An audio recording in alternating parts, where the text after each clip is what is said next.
Kayo po, Mayor, ay naandun parati. Kahit wala po kayong kailangan sa amin, naandyan kayo po. You will give us everything and expecting nothing in return. Yun po yung kitang-kita po sa inyo. Sir, I will accompany you to Davao.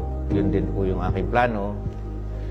I will not expect anything anymore. Just serve my remaining career in Davao with you. Ang masabi ko, may puso siya, lalong-lalo na sa mahirap.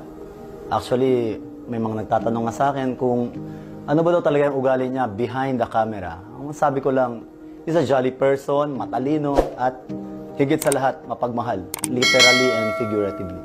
Para sa akin, isa sa natutunan ko kay PRRD ay yung pagiging mabait, pagbibigay respeto sa kanyang mga security.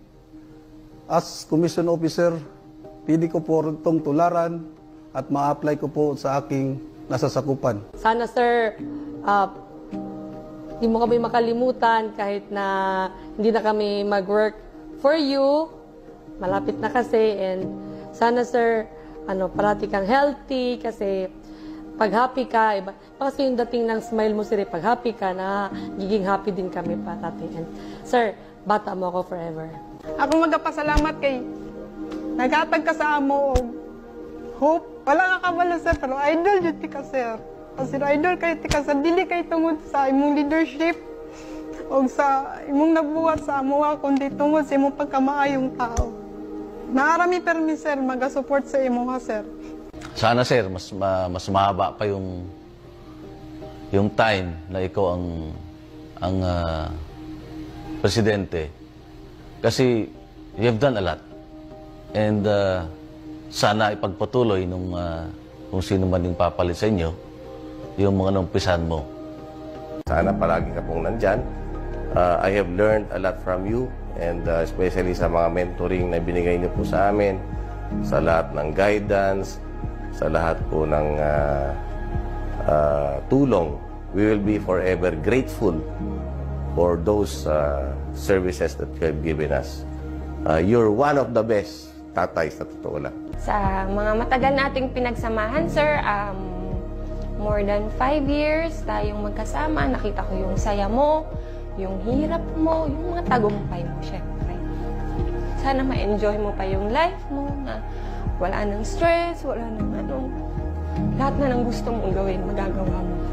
Sharing him the 6 years of his presidency, since the very beginning, the campaign period, and then until the end of his term. During the remaining years of our lives, no, na makikita ko pa rin na mahal na Pangulo natin na nagsiservisyo sa bayan at nabibigay ng guidance sa mga sumusunod sa kanya. Gusto ko lang sir na sabihin sa iyo na mahal ka namin sir in behalf of the Presidential Escorts Battalion.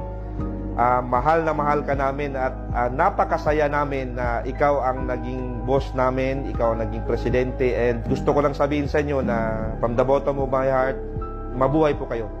Maraming pong salamat sir. Sir, sa 6 na taon na naging security officer niyo ako, maraming salamat sa kumpiyansa at tiwala na ibinigay nyo sa akin at saka sa aking mga kasamahan ng mga security officers. Ang hangad lang namin palagi sa inyo, sir, ay maprotektahan kayo, maging safety kayo. PRRD has been more than just my commander-in-chief being in the military. So I always looked up to him like parang he's my father. Kasi there were many instances that we ate together, then sobrang relaxed lang. He would make jokes, he would tell silly jokes, even personal stories na dapat din niya kinagkwento sa amin, kumbaga. Pero he's very open. Ang masabi ko, may puso siya, lalong-lalo na sa mahirap. Actually, may mga nagtatanong nga sa akin kung ano ba daw talaga yung ugali niya behind the camera. Ang masabi ko lang, he's a jolly person, matalino, at higit sa lahat, mapagmahal, literally and figuratively. Mahigit 5 taon ko na nakasama ating Pangulo. Doon ako palagi sa kanyang likod. Nakita kung gaano siya katapat sa ating bansa at sa mga mamayang Pilipino.